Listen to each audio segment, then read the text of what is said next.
Hola, buenos días, buenas noches, buenas tardes, dependiendo de la hora en la que me estén escuchando y del lugar en el que me estén escuchando. Espero que disfruten este nuevo episodio de podcast, que lo disfruten mucho, que sea muy informativo y que les sea de mucha ayuda para desestresarse de su día a día, porque a veces puede ser muy monótono e incluso abrumador. El día de hoy nuestro tema es la década perdida y el dólar. Hoy no vamos a hablar de cómo sonaba la música, sino de cuánto costaba. Los 80s en México fueron en esencia la década perdida, y la pérdida se sentía directamente en el bolsillo. El sexenio de López Portillo terminó con una nacionalización bancaria que sacudió los criterios financieros.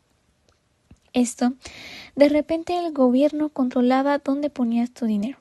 Luego vino el 82, la famosa crisis de la deuda, y con ella la palabra más temida por los mexicanos promedios, la devaluación. Ante el dólar se mantenía quieto, así como un mueble. Pero en los 80 este mueble comenzó a flotar, se fue a la estratosfera. La inflación se disparó a niveles históricos y tener pesos en el banco era como tener hielo al sol. Se derretían día a día. La cultura financiera cambió radicalmente. De pronto todo el mundo se convirtió en experto en tipos de cambio, aunque no quisieras. Bueno, el sueño de la casa de la unidad. En el medio de este torbellino de inflación, ¿dónde quedaba el sueño de una casa propia, acaso? Aquí es donde entra en juego la vivienda de interés social en México. Piensen en Infonavit y en el Foviste. En un país donde el costo de construir a comprar una casa se duplicaba cada año, estos sistemas se volvieron la única esperanza para millones de trabajadores. Pero había una trampa, o más bien una novedad, que hoy nos parece arcaica, pero era revolucionaria: la unidad de medida y la actualización, el UMA. Aunque en ese entonces la llamábamos de muchas otras formas, era la unidad de cuenta. Tu crédito no necesitaba de pesos fijos, estaba indexado a algo que crecía con la inflación,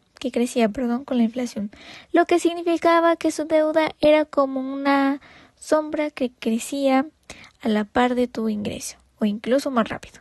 Era una apertura contra la economía, una carrera entre el salario y el costo de la vida. Recuerdo las unidades habituales que se construían masivamente, estructuras de concreto, modestas, funcionales, a menudo idénticas, pero eran un triunfo, un refugio contra la locura de la renta. Entrar a una de estas casas con esa cocina diminuta y ese tinaco recién instalado significaba seguridad. Era la materialización de un esfuerzo de una vida, pagando en pesos devaluados, pero medidos en unidades crecientes. Una paradoja totalmente ochentera. Bueno, esta inestabilidad generó una cultura de la picaresca financiera. Como no podías dejar tu dinero en una cuenta de ahorros tradicional porque perdía un valor, la gente buscaba alternativas, la famosa tandita. Se popularizó aún más porque al menos el dinero que te tocaba al final era físico, no un saldo digital devaluado.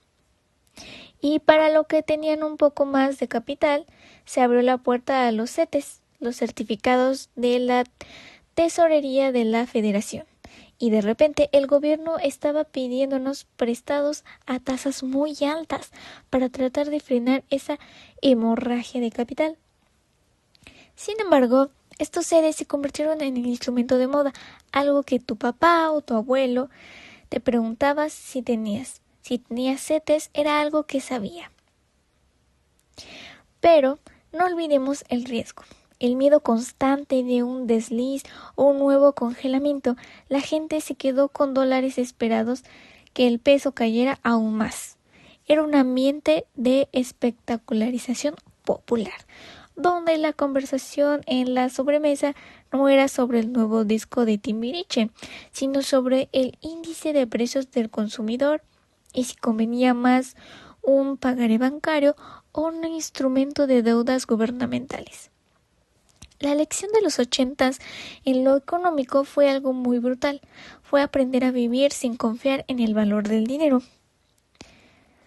Bueno, ya para finalizar, nuestro cierre es acerca de la herencia. El legado de estos años es profundo. Esa desconfianza en la banca, esa obsesión por la inversión en ladrillos, en este caso la casa, y esa necesidad de tener algo físico que el gobierno no pudiera devaluar es la herencia de la década perdida. La crisis nos obligó a ser financieramente maduros a la fuerza, ser ingeniosos y entender que el verdadero valor no estaba en el número de tu cuenta, sino en el techo de concreto sobre tu casa. Bueno, muchas gracias por escuchar este pequeño episodio de este podcast. Volveremos la próxima semana para hablar de algo bueno, algo nuevo, algo que no cueste tanto. Buenas noches, buenas tardes o buenos días, dependiendo en qué momento estás finalizando este podcast. Te deseo mucha felicidad en tu día, en tu noche, en tu siguiente día. Espero que esta información de este podcast te haya sido muy útil y síguenos para más. Hola, buenos días, buenas noches, buenas tardes, dependiendo de la hora en la que me estén escuchando y del lugar en el que me estén escuchando. Espero que disfruten este nuevo episodio de podcast, que lo disfruten mucho, que sea muy informativo y que les sea de mucha ayuda para desestresarse de su día a día, porque a veces puede ser muy monótono e incluso abrumador. El día de hoy nuestro tema es la década perdida y el dólar. Hoy no vamos a hablar de cómo sonaba la música, sino de cuánto costaba. Los 80s en México fueron en esencial la década perdida, y la pérdida se sentía directamente en el bolsillo. El sexenio de López Portillo terminó con una nacionalización bancaria que sacudió los criterios financieros. Esto, de repente el gobierno controlaba dónde ponías tu dinero. Luego vino el 82, la famosa crisis de la deuda, y con ella la palabra más temida por los mexicanos promedios, la devaluación. Ante el dólar se mantenía quieto, una disculpa, así como un mueble. Pero en los 80 este mueble comenzó a flotar, se fue a la estratosfera. La inflación se disparó a niveles históricos y tener pesos en el banco era como tener hielo al sol. Se derretían día a día. La cultura financiera cambió radicalmente. De pronto todo el mundo se convirtió en experto en tipos de cambio, aunque no quisieras. Bueno, el sueño de la casa de la unidad. En el medio de este torbellino de inflación, ¿dónde quedaba el sueño de una casa propia, acaso? Aquí es donde entra en juego la vivienda de interés social en México. Piensen en Infonavit y en el Fobiste. En un país donde el costo de construir a comprar una casa se duplicaba cada año, estos sistemas se volvieron la única esperanza para millones de trabajadores. Pero había una trampa, o más bien una novedad, que hoy nos parece arcaica, pero era revolucionaria: la unidad de medida y la actualización, el UMA. Aunque en ese entonces la llamábamos de muchas otras formas, era la unidad de cuenta. Tu crédito no necesitaba de pesos fijos, estaba indexado a algo que crecía con la inflación, lo que significaba que su deuda era como una sombra que crecía a la par de tu ingreso, o incluso más rápido. Era una apertura contra la economía, una carrera entre el salario y el costo de la vida. Recuerdo las unidades habituales que se construían masivamente, estructuras de concreto, modestas, funcionales, a menudo idénticas, pero eran un triunfo, un refugio contra la locura de la renta. Entrar a una de estas casas con esa cocina diminuta y ese tinaco recién instalado significaba seguridad. Era la materialización de un esfuerzo y una vida, pagando en pesos devaluados pero medidos en unidades crecientes. Una paradoja totalmente ochentera. Bueno, esta inestabilidad generó una cultura de la picaresca financiera. Como no podías dejar tu dinero en una cuenta de ahorros tradicional porque perdía un valor, la gente buscaba alternativas, la famosa tandita. Se popularizó aún más porque al menos el dinero que te tocaba al final era físico, no un saldo digital devaluado. Y para lo que tenían un poco más de capital, se abrió la puerta a los CETES, los certificados de la Tesorería de la Federación. Y de repente el gobierno estaba pidiéndonos prestados a tasas muy altas para tratar de frenar esa hemorragia de capital. Sin embargo, estos seres se convirtieron en el instrumento de moda, algo que tu papá o tu abuelo te preguntabas si tenías. Si tenías CETES era algo que sabía. Pero no olvidemos el riesgo. El miedo constante de un desliz o un nuevo congelamiento, la gente se quedó con dólares esperados que el peso cayera aún más.